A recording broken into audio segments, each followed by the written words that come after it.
إن الحمد لله نحمده ونستعينه ونستغفره ونعوذ بالله من شرور أنفسنا ومن سيئات أعمالنا.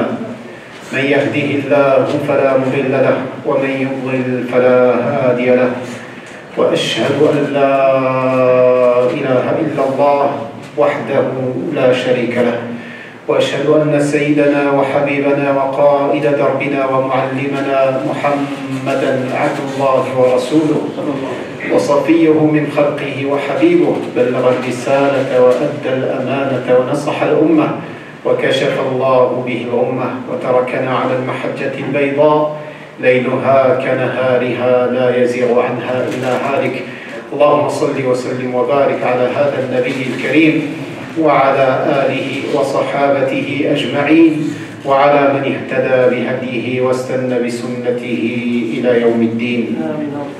يا أيها الذين آمنوا اتقوا الله وقولوا قولا سديدا يصلح لكم أعمالكم ويغفر لكم ذنوبكم، ومن يطع الله ورسوله فقد فاز فوزا عظيما.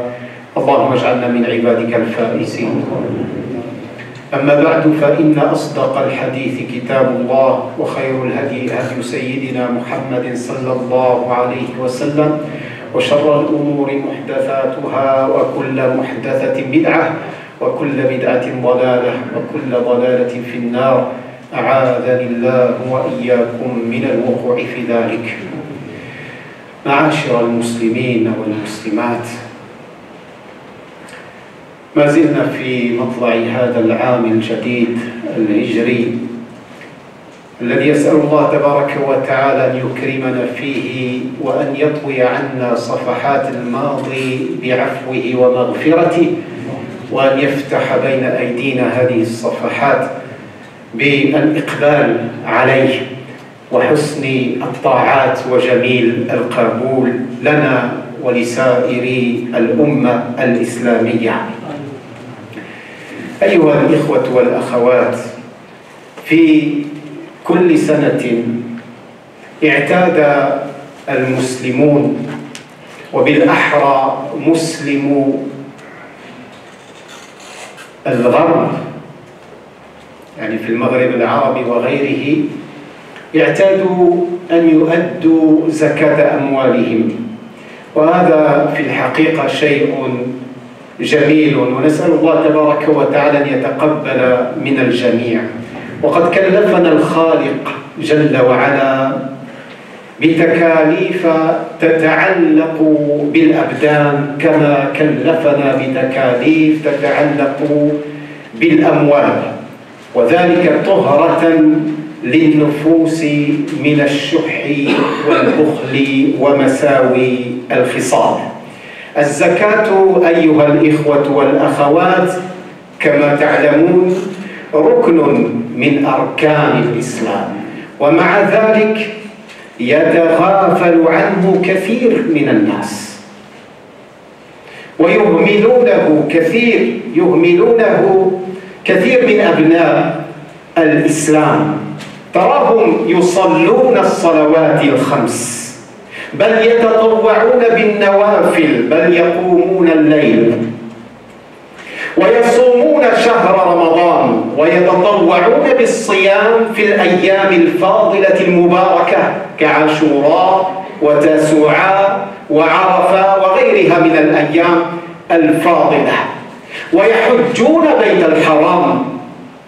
ولكن للأسف الشديد كثير من أبناء الإسلام يتناسون أن الله تبارك وتعالى قد جعل فريضة أخرى، وهي دعامة من دعائم هذا الدين الحنيف العظيم، ألا وهو ركن الزكاة.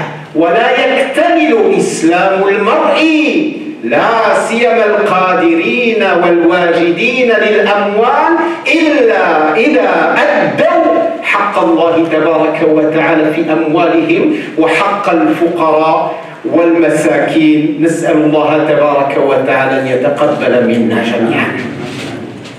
والذين يكنزون الأموال ويدخرونها دون أن يؤدوا حق الله ودون أن يكترثوا وأن يؤدوا حق الفقراء والمساكين، هذا قد يسبب لهم المشاكل العظيمة وقد يعرضهم للخطر الجسيم. نسأل الله السلامة والعافية.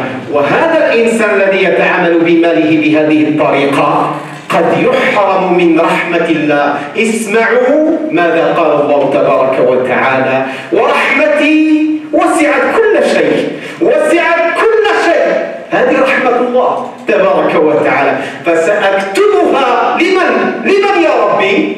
لمن هذه الواسعة الرحمة الواسعة؟ لمن؟ قال الله تبارك وتعالى: فسأكتبها للذين يتقون ويؤتون الزكاة. بمعنى أن الإنسان الذي قد بلغ ماله النصاب ولا يؤدي حق الله ولا حق الفقراء والمساكين، فهذا يحرم من رحمة الله التي وسعت كل شيء. اللهم لا تحرمنا من رحمتك يا رب العالمين يا أرحم الراحمين. وقال الله جل وعلا في آية تقشعر منها الأبدان وتتقطع الأفئدة عندما تسمع مثل هذه الآية الكريمة: الذين يكنزون الذهب والفضة ولا ينفقونها في سبيل الله. الذين يكنزون أي يدخرون، يتركون هذه الأموال الطائلة تنام في البنوك وربما في البيوت ولا ينفقونها في سبيل الله، فماذا لهم؟ ماذا أعد الله لهم؟ فبشرهم بعذاب أليم. اللهم احفظنا يا رب العالمين من ذلك. ما هو هذا العذاب؟ يوم يحمى عليها في نار جهنم فتكوى بها جباههم وجنوبهم وظهورهم، هذا ما كنزتم لأنفسكم فذوقوا ما كنتم تكنزون. الذي لا يؤدي حق الله تبارك وتعالى في المال فهذا يعرض للعذاب الأليم كما وصفه الله تبارك وتعالى. وذلك العذاب يستغرق وقتا، هو يوم واحد ولكن كان مقداره 50,000 سنة. تصور كم مدة هذا اليوم العظيم؟ في مدة كان مقدارها 50,000 سنة حتى يقضى بين العباد ثم ينظر سبيله إما إلى الجنة وإما إلى النار عياذا بالله تبارك وتعالى. أيها الأحباب، عندما تؤدون زكاة أموالكم لا تظنون أنكم تتفضلون على الفقراء والمساكين وإنما هي صدقة وفضل منكم، لا، إنما هذا واجب وفرض، فريضة دينية وفريضة اجتماعية.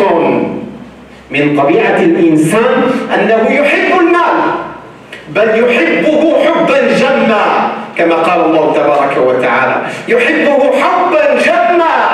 وقال الله تبارك وتعالى: وإنه لحب الخير أي لحب الأموال لشديد، وأكدها بلام التوكيد، وحبه هذا للمال شديد جدا كما وصفه الله تبارك وتعالى. ومن أجل ذلك أراد الله تبارك وتعالى أن يطهر هذه الأنفس التي تتشبث وتتعلق وتحب المال حبا جما، أراد أن يطهرها بأداء الزكاة. قال الله تبارك وتعالى: خذ من أموالهم صدقة تطهرهم وتزكيهم بها. أي تزكيهم من ماذا وتطهرهم من ماذا؟ تطهرهم من البخل ومن الشح الذي هو أدوى الأمراض فتكا بالإنسان وبقلب الإنسان. فلهذا قال الله تبارك وتعالى: ومن يوق شح نفسه فأولئك هم المفلحون. من وقي شر الشح الذي يكمن في كل واحد منا في الحقيقة، ومن وقي هذا فهذا من المفلحين. اللهم اجعلنا منهم يا رب العالمين يا أكرم الأكرمين. Les frères et sœurs en islam, toujours en rapport avec le début de cette nouvelle année du calendrier lunaire, les musulmans, à travers le monde et plus particulièrement en Occident, dans le Maghreb et autres, ont pour habitude de s'acquitter de leur zakat. Et c'est une chose appréciable et qu'il faut reconnaître. Allah tabaraka wa ta'ala nous a enjoint des adorations qui sont variées. Et cette variété d'adoration, elle se réfère soit au corps, soit aux richesses des uns et des autres.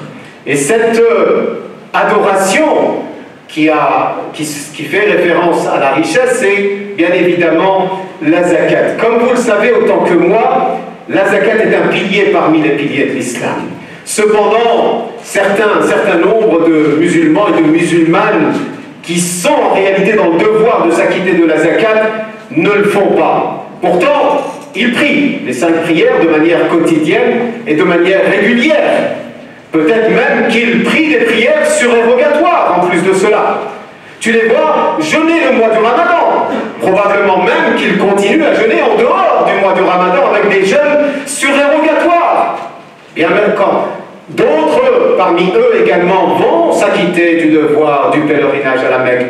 Et probablement là aussi avec des pèlerinages surérogatoires. Mais ils oublient qu'Allah tabaraka wa ta'ala a imposé un pilier qui est relatif aux biens et aux richesses des uns et des autres. Ce pilier n'est autre que la zakat. Il feigne de ne pas avoir, de faire semblant de ne pas comprendre qu'il y a une zakat à payer, ou il ne se soucie guère ou peu de cette obligation qui est en réalité un pilier fondamental de l'islam, sans lequel l'islamité d'un individu ne peut atteindre le plus haut potentiel de cette islamité sans s'acquitter de la zakat. Pour toutes les personnes qui en sont capables, pour toutes les personnes que Dieu a dotées de biens et de richesses et qui sont dans le devoir de le faire et ne le font pas, en réalité, ces personnes-là s'exposent à de lourdes conséquences, non seulement sur terre, mais également dans l'au-delà. Vous savez que même ils sont exposés ou exposables, susceptibles d'encourir un châtiment douloureux, comme l'a dit Allah tabaraka wa ta'ala dans le Coran Al-Karim, en plus d'être privés de la miséricorde de Dieu. Savez-vous que Dieu a dit dans le Coran, ma miséricorde couvre toutes choses. La miséricorde de Dieu peut englober et embraser toutes choses. Mais Allah tabaraka wa ta'ala la réserve à une catégorie de personnes. Quelles sont-elles, ya Allah? Il dit, c'est ceux qui craignent, qui vénèrent Dieu par la crainte révérentielle, et ceux qui s'acquittent de la zakat. Ceux qui s'acquittent de la zakat bénéficieront de la miséricorde d'Allah tabaraka wa ta'ala. En d'autres termes, ceux qui ne s'acquittent pas de ce droit, qui est un droit des pauvres en réalité, et de ce devoir qui est du devoir de chaque personne qui possède un certain capital, qu'on appelle le nisab, le seuil imposable, eh bien, toutes ces personnes-là sont dans le devoir de s'acquitter de cette zakat, et si elles ne le font pas, elles risquent d'être exposées à de graves conséquences ici-bas et dans le delà. Allah tabaraka wa ta'ala parle de ceux qui thésaurisent, ceux qui emmagasinent les richesses, que ce soit de l'or ou de l'argent, ou leur équivalent aujourd'hui, c'est les monnaies, les devises que l'on possède aujourd'hui. C'est exactement la même chose. Ceux qui les amassent, les thésaurisent et les emmagasinent, on ne sait pas jusqu'à quand, eh bien, et qu'ils ne donnent pas de cette thésaurisation la part qui est minime en réalité, 2,5%, c'est-à-dire sur 1000 euros par exemple, tu dois donner simplement 25 euros. 25 euros, cette modique somme entre guillemets, mais qui peut faire le bonheur de bien des gens sur terre, comme vous le savez, qui peut faire le bonheur de bien des gens sur terre, et qui refuse justement de donner cette modique somme, alors qu'ils possèdent des sommes phénoménales dans leur compte en banque. Eh bien, Allah tabaraka wa ta'ala dit qu'ils seront exposés à un châtiment douloureux. Allahumma ahfadna ya rabbil alamin, ya akram al-akramin. Et il dit, ce jour-là, qui dure 50 000 ans, la durée de ce jour est à elle seule un supplice à supporter et à endurer. Alors imaginez-vous, lorsque l'or et l'argent est porté à incandescence, il est porté sur le feu jusqu'à ce qu'il devienne tout rouge, on brûlera avec le front, on brûlera avec les flancs, on brûlera avec le dos, et cela jusqu'à ce que Dieu ait rendu son décret, sa décision. Soit, et ensuite il verra sa destinée, soit c'est le paradis, soit c'est l'enfer. Pendant toute cette période, il est exposé au châtiment douloureux, et après, il n'est pas sûr de s'en sortir. Et sachez une chose, mes frères et sœurs en islam, on a tendance souvent à traduire la zakat comme étant une aumône, et ça passe à l'esprit et dans je dirais la pensée collective des gens. On a l'impression que l'aumône, eh bien, c'est un acte surérogatoire. Absolument pas. C'est un devoir. C'est un devoir religieux et un devoir social en même temps. C'est un devoir religieux vis-à-vis d'Allah tabaraka wa ta'ala et un devoir social. Tu es impliqué dans la société, que tu le veuilles ou non. Tu dois apporter ta pièce et ta pierre à l'édifice en secourant les personnes qui se trouvent dans la difficulté autour de toi. Et Dieu sait combien il en existe de ces personnes. Il y a des gens qui amassent et thésaurisent les richesses, s'imaginant, comme l'a dit Allah tabaraka wa ta'ala, il s'imagine que cet argent qu'il amasse va le rendre éternel, qui va vivre éternellement ici-bas. Alors qu'en réalité, nous voyons jour après jour des gens qui partent et qui quittent ce monde sans emporter la moindre pièce avec eux. Un savant avait dit, le jour de ma mort, vous savez, je vous demande une seule chose. Quand vous m'aurez recouvert de mon linceul, laissez ma main à l'extérieur, laissez ma main paraître devant les gens, afin qu'ils prennent conscience que cette main n'emportera rien avec elle dans la tombe. Uniquement le corps seul et le morceau de tissu qui couvre la nudité du défunt. On n'emporte rien avec nous. On emporte simplement nos actions. Allah nous a ordonné cela. Eh bien, c'est pour nous prémunir de l'avarice, qui est une des pires maladies de l'être humain. Une des pires maladies de l'être humain qui rouille, qui corrompt, qui souille le cœur de l'être humain. Tant et si bien que Dieu dit dans le Coran Karim, celui qui est parvenu à se mettre à l'abri de l'avarice de sa propre personne. Quelque part, nous sommes tous des avares. Celui qui a réussi à se prémunir et se mettre à l'abri de l'avarice de sa propre personne, voici ceux qui accèdent à la félicité et à la réussite. Allahumma ja'alna minhum ya rabbil alamin. Comme je vous le disais, la somme est symbolique, mais tout est dans ce geste symbolique. Sur 1000 euros, tu dois donner 25 euros. Aujourd'hui, le Nissab est approximativement évalué entre 3800 et 4000 euros pour ceux qui indexent ceci sur l'or.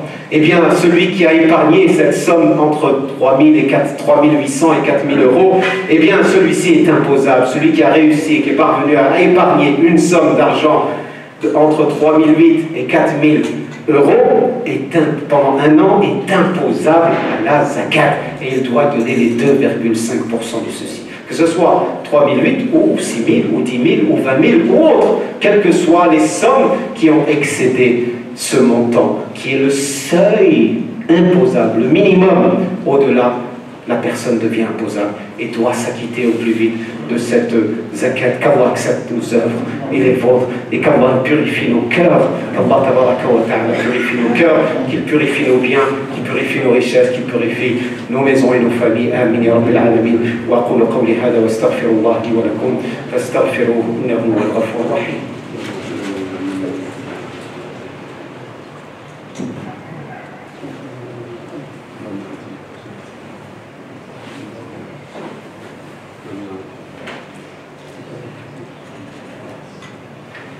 إن الحمد لله نحمده ونستعينه ونستهديه ونستغفره ونعوذ بالله من شرور أنفسنا ومن سيئات أعمالنا من يهده الله فلا مضل له ومن يضلل فلا هادي له أشهد أن لا إله إلا الله وحده لا شريك له أشهد أن محمدا عبده ورسوله اللهم صل وسلم وبارك عليه وعلى آله وصحابته أجمعين.